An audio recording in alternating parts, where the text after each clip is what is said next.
사람을 낚는 어부.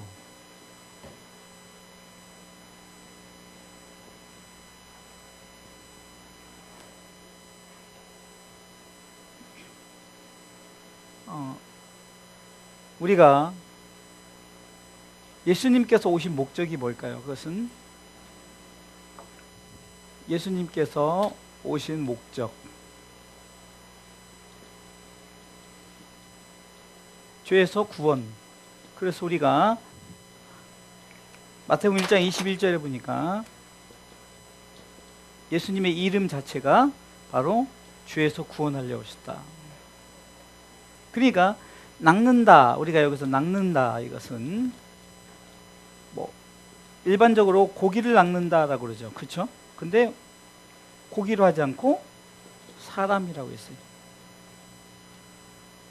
어부라는 것은 고기를 낚는 사람의 전문 직종이죠. 그렇죠? 어부가. 그러면 사람을 낚는 어부다 그러면은 비유적인 거죠. 비유. 그러니까 우리가 고기 대신 사람을 낚는 이 어부의 사명. 그래서 오늘은 이 어부의 사명. 그래서 오늘은 어부의 사명. 이 어부의 사명은 바꿔서 말하면은 바로 우리가 복음의 사명이에요. 복음. 그래서 오늘은 예수님께서 죄에서 구원하시고자 오셨고 예수님이 이제 복음을 전하는 시작이란 말이에요. 예수님께서 이제 복음 시작이 마태복음 4장부터 이제 복음의 시작이 되었던 거예요. 그래서 예수님께서 첫 번째 만남이 바로 누구였느냐? 바로 예수님께서 오셔서 복음의 시작이 첫 번째 만남이 베드로라는 사람이었어요. 그리고 안드레 같은 형제죠. 형제. 이제 복음의 시작은 이렇게 됐던 거예요. 그러면 첫 번째 우리가 이 어부의 사명, 이 어부가 사명을 감당하기 위해서는 첫 번째 무엇을 해야 되느냐? 따라서요. 장비 점검. 장비 점검. 우리가 이 복음을 전하기 위해서는 우리 스스로의 장비를 점검해야 돼요. 우리가 잘 아는 에베소서 6장 13절로 보면은 이제 장비가 나옵니다. 장비. 어떤 장비가 나오냐? 자, 한번 13절 읽어볼까요? 시작. 그러므로 하나님의 전신갑주를 취하라. 이는 악한 날에 너희가 능히 대적하고 모든 일을 행한 후에 서기 위함이라. 그런즉 서서 뭐죠? 진리의 허리띠가 나오죠. 진리의 허리띠.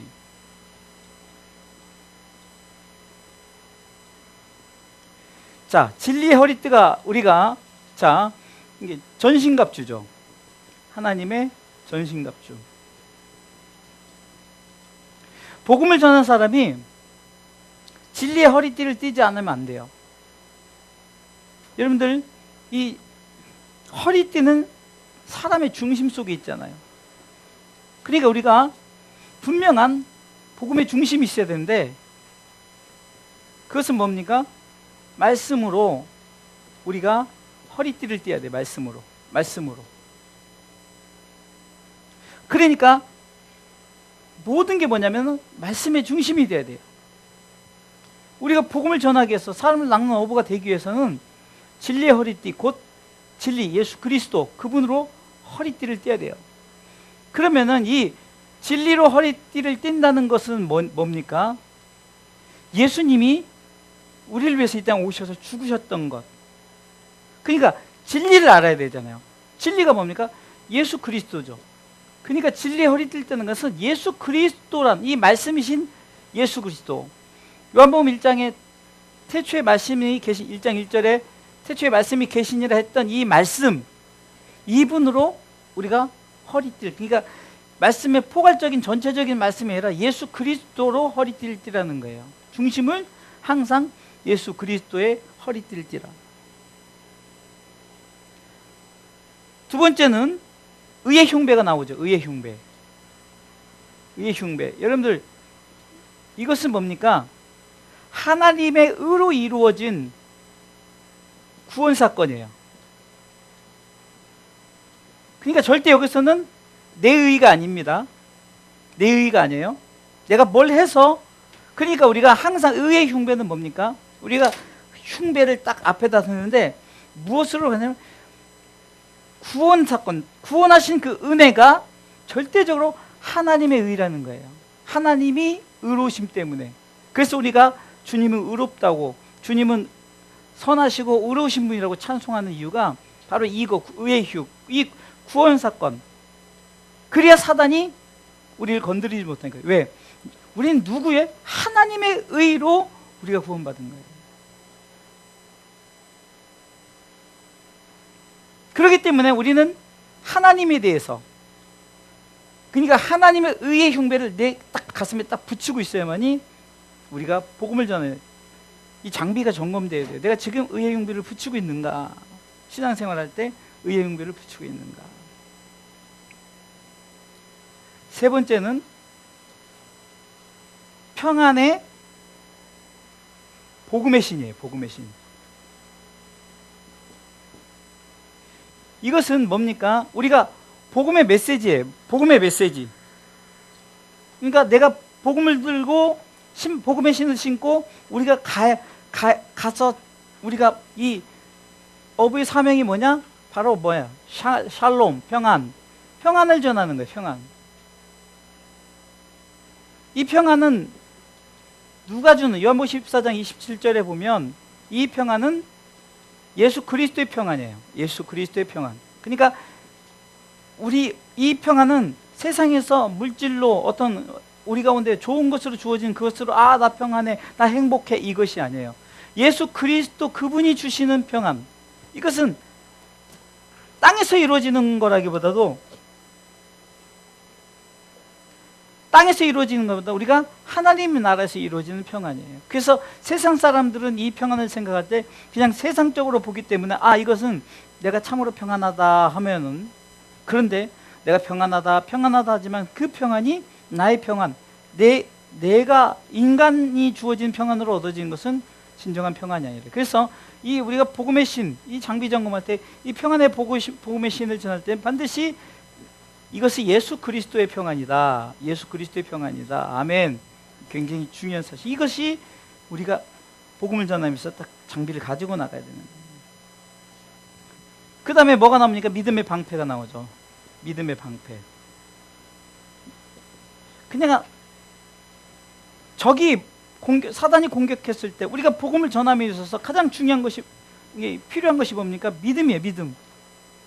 믿음은 내가 적이 공격했을 때 방패를 딱 댄다는 것은 예수 그리스도를 믿는 믿음 안에서 살아갈 때 사단이 아무리 공격해도 반사되어지는, 튕겨 나가는 거예요. 그래서 이 믿음이 중요해요. 믿음이. 이거는 뭡니까? 예수 그리스도를 믿는 믿음이죠. 사단이 우리를 자꾸 헷갈리게 하는 게 뭐냐니까? 믿음이 뭐냐? 믿음은 예수 그리스도를 믿는 믿음이에요. 그래서 우리가 자주 쓰는 표현이지만 갈라디아서 2장 20절에 바울이 내가 그리스도와 함께 십자가에 못 박혔나니 그런즉 이제 내가 사는 것이 아니라 내 안에 예수께서 사신 것이라. 이제 내가 사는 것은 나를 사랑하사 나를 위하여 자기 몸을 버리신 하나님의 아들 예수 그리스도를 믿는 믿음 안에 사는 거예요. 아멘. 예? 하나님의 아들 예수 그리스도를 믿는 믿음.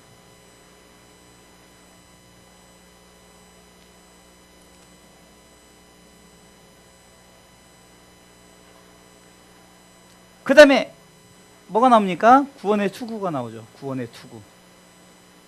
구원의 투구. 투구는 어디에 쓰는 거죠? 머리에 쓰는 거죠. 이 구원의 투구는 구원의 확신.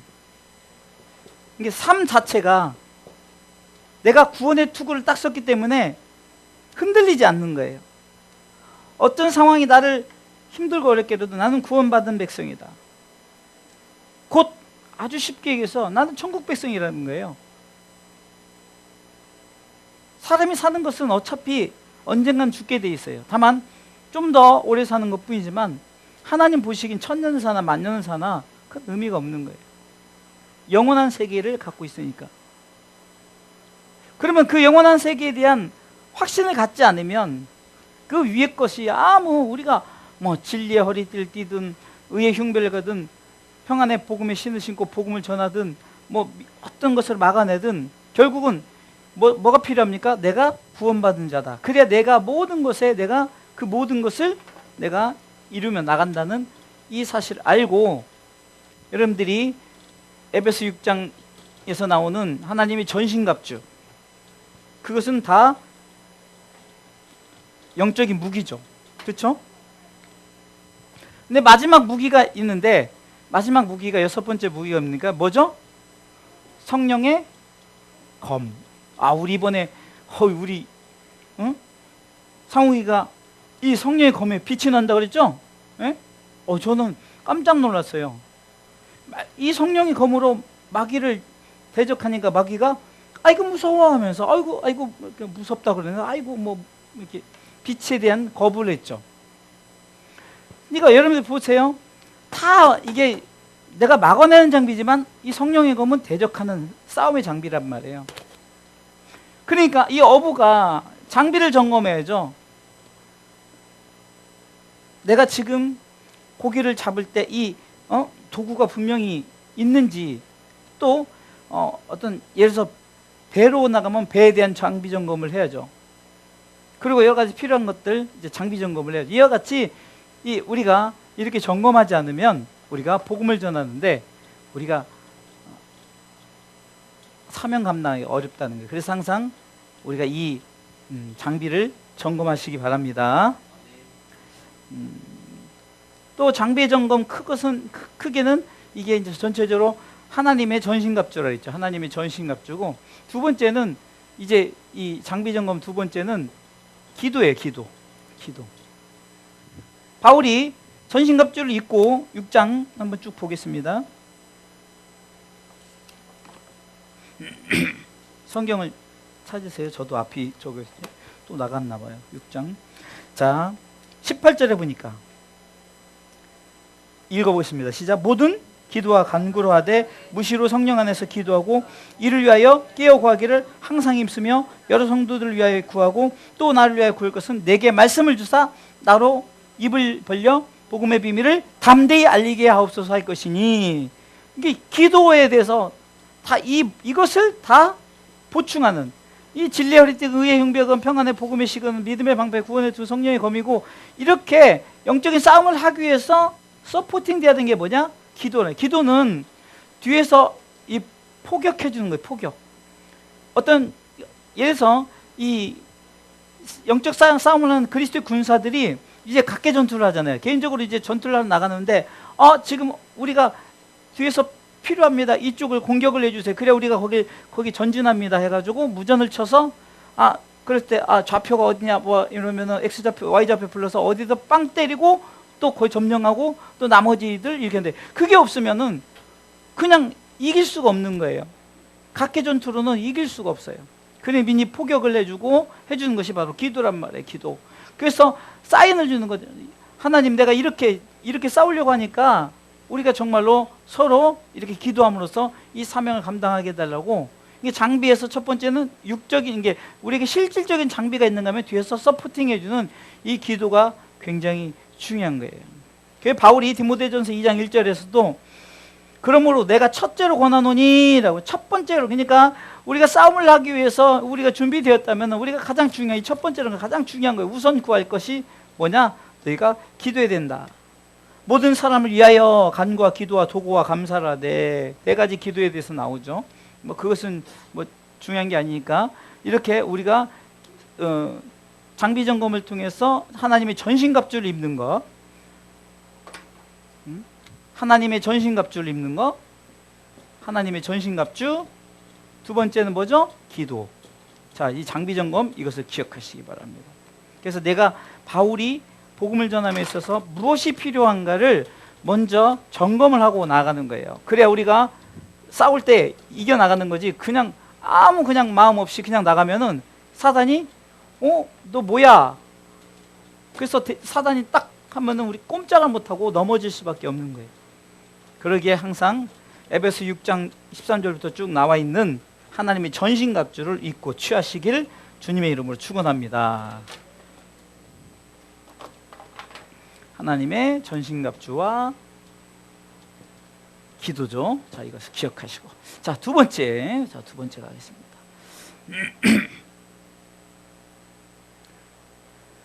두 번째는 이 복음의 사명, 이 어부의 사명을 하기 위해서는 인내심이 있어야 돼. 인내심. 자, 왜 인내심이 필요한가? 우리가 복음을 전함에 있어서 예를 들어서 우리가 씨를 뿌렸다고 해서 금방 막 자랍니까? 금방 쑥쑥 나옵니까? 아이를 임신을 했어요.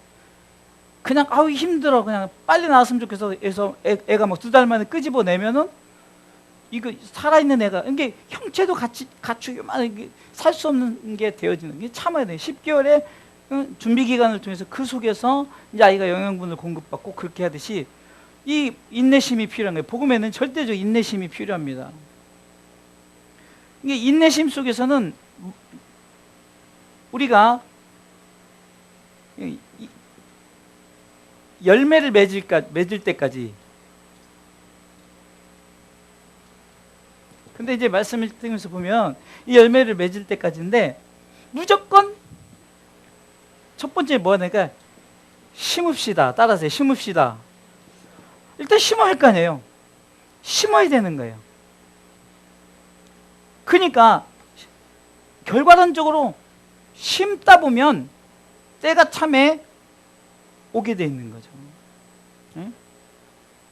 우리 상욱이가 지난주에 멋지게 간증도 했지만 이제 지금 8살밖에 되지 않았어요. 그러나 8년 동안 심었죠.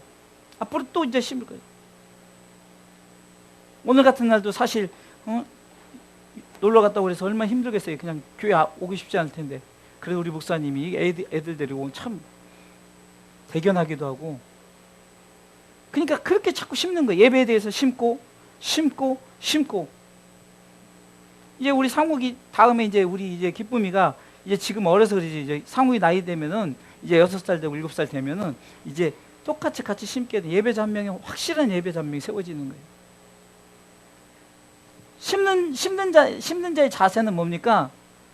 시편 126편 5절 6절 보니까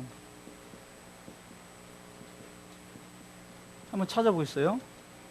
시편 125편 5절 6절. 자, 눈물을 흘리며 시작. 눈물을 흘리며 씨를 뿌리는 자는 기쁨으로 거두리로다.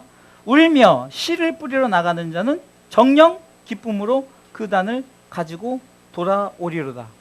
심어야 되는 거예요. 심어야 결과를 알 수 있는 거예요. 사람들이 심지도 않고 교회가 세워졌어요. 그냥 나 하나님의 전신갑주 입었지, 기도만 하지, 이거 갖고 되는 게 아니에요. 예수님께서 자 어떻게 심었나 봅시다. 마태복음 4장 보세요. 전에도 한번 예수님의 전도에 대해서 한번 얘기를 했지만 18절 읽어보겠습니다. 4장 18절 시작. 갈릴리 해변에 다니시다가 예? 18절 말씀을 보니까 다니시다가요. 예? 심었다는 거예요. 그냥 가만히 주님이 앉아 있었습니까? 자, 또 말씀 보겠습니다. 21절 베드로와 안드레를 복음을 전하고 21절 시작. 거기서 더 가시다가 다른 두 형제 곧 세베다드 야고보와 요한을 그러니까 또 21절에 보니까 더 가시다가 이 말은 뭡니까? 계속 심었다는 거예요. 복음을 심었어요. 요한복음 4장에 보면 수가성 여인 심었어요.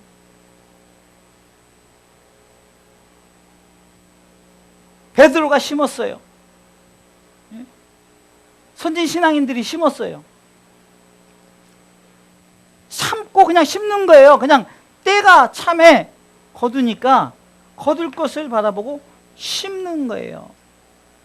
아멘. 그러면 우리가 심을 때 뭘로 심느냐? 성령을 위하여. 다 이게 참는 거죠.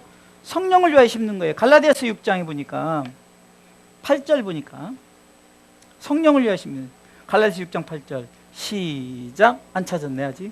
갈라디아 6장 8절 시작. 자기의 육체를 위하여 심는 자는 육체로부터 썩어진 것을 거두고 성령을 위하여 심는 자는 성령으로부터 뭘요? 영생을 거두는 거예요. 그게 성령을 위하여 심는 거예요. 이게 성령님이 우리가 for Holy Spirit 때문에 성령님을 위해서죠. 성령님을 위해서. 그럴 때 9절 보겠습니다. 시작. 우리가 선을 행하되 낙심하지 말지니 피곤하지 아니하면 때가 이름에 거두리라. 때가 이름에 거두리. 성령을 위하여 심으면 때가 이름에 뭔다고요? 거두리라. 아멘. 복음이 그렇다는 거예요. 씨를 뿌릴 때 나지 아니할까? 우리가 그 260장인가요? 씨를 뿌릴 때에 나지 아니할까? 그렇죠? 그러니까 우리가 씨를 뿌릴 때 나지 아니할까 하지 말고 그냥 심으세요. 성령을 위하여 심으세요. 아멘. 그럼 따라서요. 하나님이 책임지십니다. 그러니까 우리는 열매에 대해서 요한복음 15장에 보면 열매에 대한 얘기가 나오죠. 열매에 대해서 우리는 예수님께 붙어있기만 하면 열매 맺는다 그러죠. 그러니까 열매는 내 소관이 아니에요. 우리는 열심히 붙어있기만 하면 돼요. 예수님과 함께 하면 돼요. 복음을 위해서 심으면 돼요. 고린도전서 3장 6절에 보니까 바울이 그렇게 말합니다. 고린도전서 3장 6절 시작. 나는 심었고 아볼로는 물을 주었을 때 오직 하나님은 자라나게 하셨나니. 7절 그런즉 심는 이나 물 주는 아무것도 아니로되 오직 자라나게 하시는 님은 누구라고요? 하나님이십니다. 아멘. 네? 우리가 가족을 위해서 기도해요. 막 그렇게 기도해요. 진짜 징그럽게 안 나와요. 그래도 우리는 하나님의 때를 놓고 기도해야 되는 거예요. 네? 우리 권사님이 그렇게 기도했는데 권사님 하나님 나라 가셨어요? 그러면 그 후에 또 열매 언젠가 맺히게 되는 거예요. 그냥 심는 거예요. 그런데 심지 않고 그냥 아이고 나는 하나님 나라 간다 그러면요 절대 열매 못 맺는 거예요. 심으면 언젠가는 거두는데 하나님이 선택한 백성은 반드시 거두는 줄 믿으시기 바랍니다. 우리 상우이가 엄마 아빠를 위해서 그렇게 눈물로 기도하고 막 협박도 하고 그렇지만 언젠가는 하나님이 열매 맺게 하시는 줄 믿고 하나님의 책임지심 믿고 참아야 되는 거예요. 인내심. 예? 참다 보면 할렐루야 심읍시다. 성령을 위하여 심읍시다. 하나님이 책임지십니다. 아멘. 아멘 하세요. 아멘만 해도 열매 맺는 거예요. 내가 하려고 하니까 안 돼요. 여러분 열매는 숫자로 우리가 계산하면 안 돼요. 숫자로 계산하면 안 돼요. 지금 우리 목사님이 이 상욱의 기쁨이 어린아이들을 지금 우리 기쁨이 6살인가요? 5살인가요? 5살. 5년 동안 심었고 지금 8년 동안 심은 거예요. 누구 때문에 심습니까? 엄마 아빠 때문에 또 그 친할머니 때문에 친할아버지 때문에 자꾸 심으면 우리 상우이가 엄마 아빠를 위해서 할머니 할아버지 심는 게 나를 위해서가 아니라 성령을 위해서 심으면 썩어지지 아니한다는 거예요. 아멘? 나를 위해서 심으면 썩어지지만 성령을 위해서 심으면 성령님의 그 시기 때문에 성령의 시기 때문에 절대 썩어지지 않아요. 아멘? 그리고 하나님이 책임지셔요. 걱정하지 마세요. 우리는 참고 씨 뿌립시다. 열매를 맺을 때까지예요. 제가 저번에 예화를 말씀드린 참 간단한 원리죠.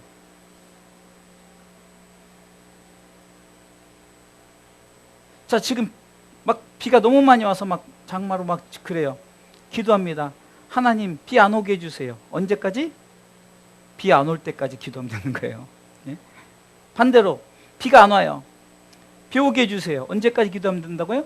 비 올 때까지 기도하면 돼요. 이게 저는 당연하니 뭐 너무 당연한 말씀. 그래 당연한 거예요.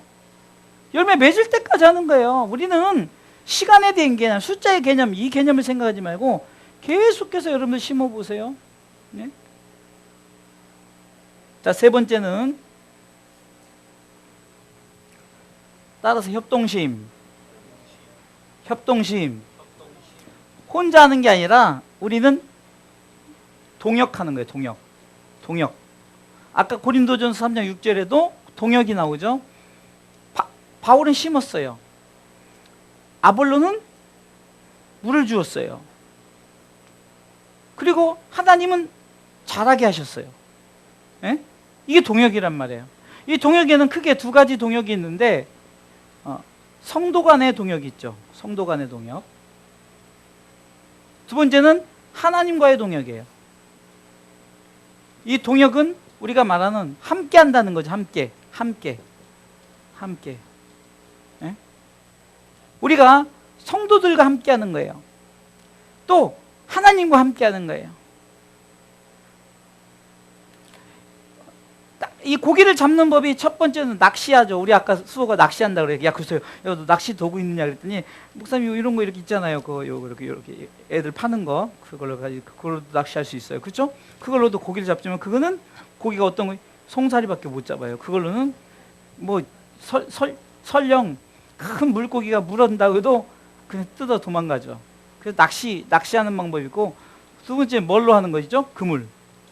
옛날에 우리 후배 2년 차 녀석이 학교 다닐 때 그 선배 형 인수 형 우리 저 고기 잡으러 가요. 그래서 나는 이제 낚시를 한 번도 지금까지 진짜 낚시를 평생 한 번도 안 해봤어요. 낚시를. 그래서 이제 기대를 갖고 이놈을 쫓아갔어요. 따라갔더니 어떤 이렇게 개울 뭐 이렇게 조그만 뭐 하여튼 그 메고 갔어요. 그 낚시 도구. 그래서 정말 기대라고 이렇게 낚시하고 이걸 기대했거든요. 그때 오늘 또랑 같은 데 가다 보면 딱 봤더니 그물이 나오는 거예요. 그물 이렇게 딱 대고 그래서 이게 무슨 낚시냐. 그래서 결국은 낚시 경험을 하지 못해. 그물 경험은 해봤어요. 그물 경험은 몇 번 이렇게 길목에다 대고 이렇게 해놓으면은 뭐 그게 훨씬 확률적으로 높더라고요. 세 번째는 예인망이라고 여러분들 가끔 이렇게 그 TV에서 보면 이 배가 이렇게 그물을 해놓고서나 이렇게 계속해서 그물을 이렇게 깔아놓잖아요. 깔아놓고 이게 물고기를 이끌 수 있는. 근데 이거는 좀 점점 거대해지는 거죠. 이게 낚시로 할 수도 있고 그물로도 할 수 있고 엄청나게 큰 그물을 가지고 배와 배 사이 연결해가지고 쭉 같이 갈 수도 있고 여러 가지 방법을 통해서 할 수 있는데 이렇게 이 방법들이 있어요. 근데 중요한 것은 이 낚시는 혼자 하는 거예요. 그물은 좀 더 큰 도구만 사용하지만 이 예인망은 절대적으로 혼자 할 수 있는 게 아니에요. 그러니까 큰 배를 가지고 고기를 잡을 때 수십 명이 동역해가지고 각자 역할을 준비해가지고 이렇게 해나가죠. 그러니까 이 동역이 얼마나 중요하냐? 역할 분담이 필요한 거예요. 역할 분담이. 제가 목회를 할 때 제일 먼저는 우리 사모님이 저를 도와서 역할 분담을 해주죠. 그렇죠? 그 다음에 여러분들이 식사 담당.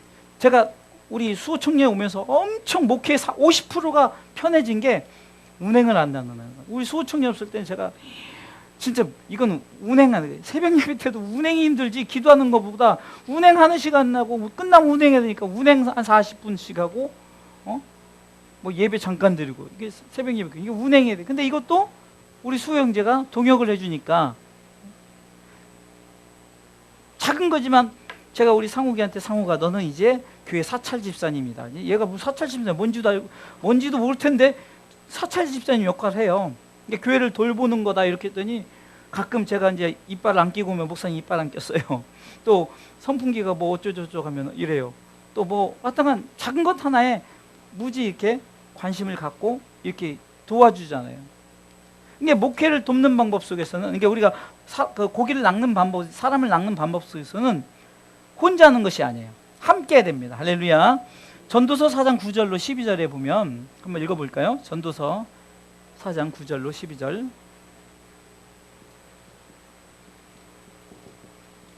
한번 읽어봅시다. 시작. 두 사람이 한 사람보다 나으면 저희가 수고함으로 좋은 상을 얻을 것입니다. 혹시 저희가 넘어지면 하나가 그 동물을 붙들어 일으켜리니와 홀로 있어 넘어지고 붙들어 일으킬 자가 없는 자에게는 화가 있어. 그렇잖아요. 우리 권사님이 혼자 가다가 넘어졌어요. 근데 다 일으켜줄 사람이 없어요.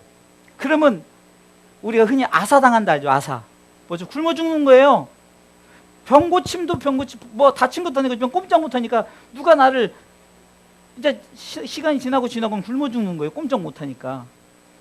근데 남편이 있어요. 유집사님이 계시고 넘어지면 아이고 일어나. 그러니까 밥 먹을 때 되면 때도 먹이고. 근데 혼자 있으면은 그냥 굶어 죽는 거예요. 움직일 땐 내가 밥 차려 먹고 그러는데 넘어져서 꼼짝 못 하면은 전 그 표현이 생각나는 거예요. 참 너무 간단하죠. 한 사람이 넘어지면은 같이 있으면 동물을 일으키는데 만약 홀로 있어 넘어지면 붙들어 일으킬 자 없어 화가 있으리라 죽는다는 거예요. 이 복음을 전할 때 혼자보다 둘이 낫고. 자 11절 시작. 두 사람이 함께 누우면 따뜻하거니와 한 사람이면 어찌 따뜻. 이것은 이게 무슨 말이냐면 이게 사람의 체온이라는 게 있잖아요. 이게 조금 이게 우리가 추울 때 그러면 같이 껴안으면 열이 나서 그 체온으로서 이 말이죠. 뭐 그렇다고 그 엄청나게 추운데 둘이 뭐 붙어 있다고 사는 건 아니지만 표현을 하는 거죠. 또 싸울 때도 마찬가지. 4장 12절 시작. 한 사람이면 패하가 있겠냐 두 사람이면 능히 당하나니 삼겹줄은 쉽게 끊어지지 않느냐. 이것은 꼭 그러니까 1인 이거의 반대는 우리가 둘이란 표현이 아니에요. 함께라는 거죠. 함께. 그러니까 100이 될 수도 있고 우리 교회로 말하면 전 교인이 함께하는 거예요. 그래서 이 혼자 하는 것이 아니라 협동심이 중요한 거예요. 그래서 로마서 8장 28절에도 로마서 8장 28절에 자 읽어볼까요? 로마서 8장 28절 시작. 우리가 알거니와 하나님을 사랑하는 자 곧 그 뜻대로 부르심을 입은 자들에게는 모든 것이 뭐죠? 합력하는 거예요. 합력해야 되는 거예요. 절대 혼자 할 수 있는 게 아니에요. 고기를 잡을 때 낚시만 하지 마시고 예인망 우리가 그냥 큰 그물 준비해가지고 그냥 쑥 걷어나갈 때 때로는 그냥 빠가사리도 걸리고 뭐도 걸리고 그런 거예요. 그냥 우리가 복음 전하다 보면 우리 교회 보세요. 진짜 이상한 사람들도 많이 왔잖아요. 그죠? 어찌됐든 간에 저들이 있는 동안 복음을 전했어요. 나중에 막 별 욕을 하고 간 사람도 있고 뭐 이상. 그러나 우리는 그냥 오로지 복음 전 심는 거예요. 그냥. 다른 교회에서 신앙생활을 뭐 하든 안 하든 그거는 일단 우리 교회 왔을 때 우리는 열심히 심어요. 아멘. 자 마지막 따라서 해서 올인하라. 올인은 뭐냐면 전부를 내어 던지는 거예요. 지난번에 한번 설명했었죠. 포세이킹. 내가 내 모든 것을 내던지는 거예요. 포세이킹. 다 내 전부를. 내가. 테이크. 자, 내가 전부를 내어버리고 이제 내가 취해야 되는 거예요. 뭘 가져와야 되는데 뭐냐? 이게 뭡니까? 그분. 힘, 그분. Jesus Christ. 그러니까 faith가 나오죠. faith, 믿음.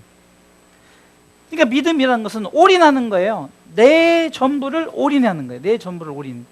그때 예수님이 내게 오는 거예요. 아멘. 내가 복음을 전할 때 내 전부를 올인하는 이 믿음을 가져야만이 내가 고기를 낚을 수 있는 거예요. 오늘 본문에 보니까 20절 보겠습니다. 오늘 본문의 20절. 자, 읽어볼까요? 시작. 저희가 곧 그물을 버려두고 예수를 쫓으니라. 아니 자기 지금 먹고 살 거를 버려두고 예수를 쫓아요. 22절 시작. 저희가 곧 배와 부친을 버려두고 예수를 쫓아요. 이건 한 수 더 뜨네.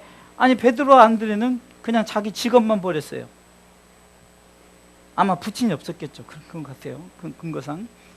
근데 22절 보니까 안드레 야고보 요한은 아예 배도 버리고 그냥 가족도 다 버리고 복음을 전했어요.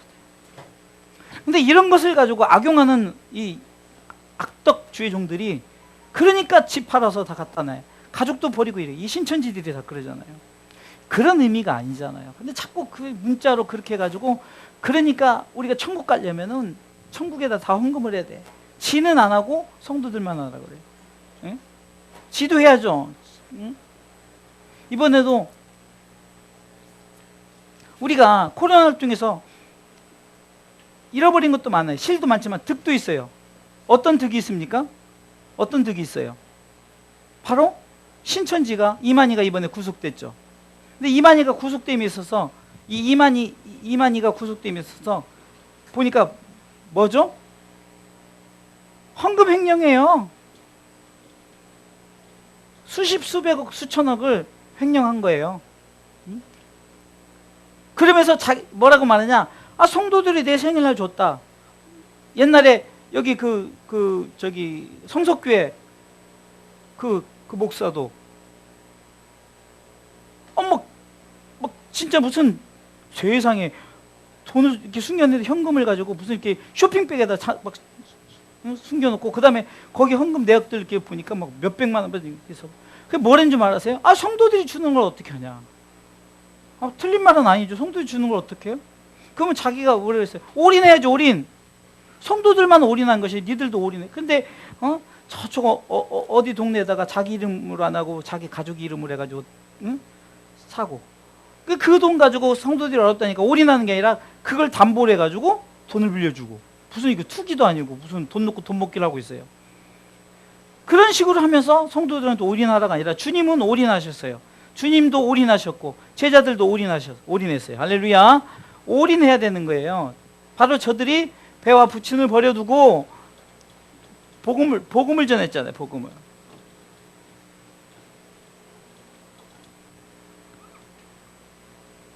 자, 결론적으로 결론 얘기할게요. 결론.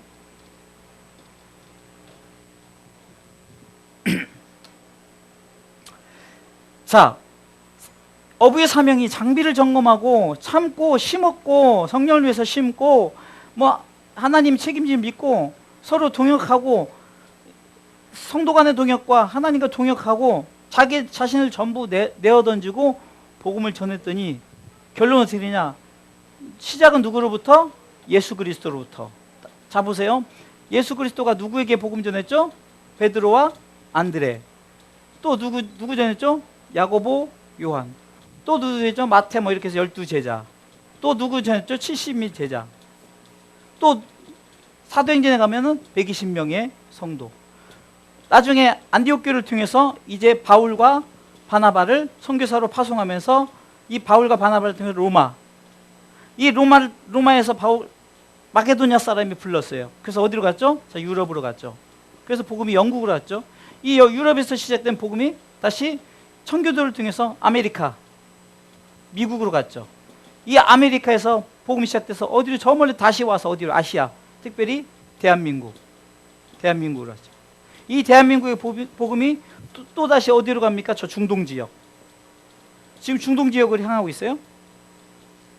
자, 보세요.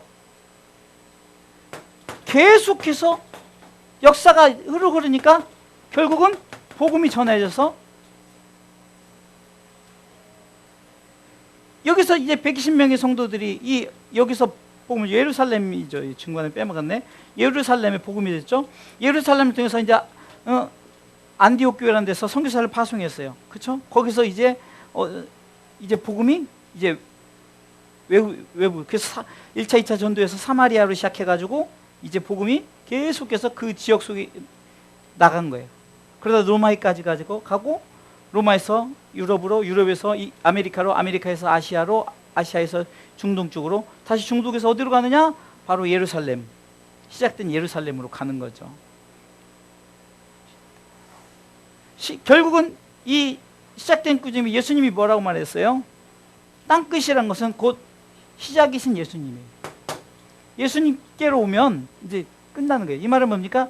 예수님이 이 땅에 오셨고 예수님이 이제 다시 심판주로 오실 그때 이제 더 이상 전도하지 않아도 돼요. 그때까지는 하나님 책임지심을 믿고 우리는 복음을 전하시기 바랍니다. 그래서 복음은 뭐냐? 결론은 이 어부는 쉽게 보면 나예요, 나. 이게 나로부터 시작된, 예수님이 나로부터 시작했죠. 예수님이. 베드로 나예요. 안드레 나예요. 야고보 나예요. 다 나예요. 다 나. 복음이 계속해서 나로부터 시작되는 거예요. 그렇기 때문에 우리는 끝까지 이 복음의 사명을 가지고 믿음으로 이 어부의 사명. 그래서 사람을 낚는 어부 됐어요. 사람을 낚는 어부.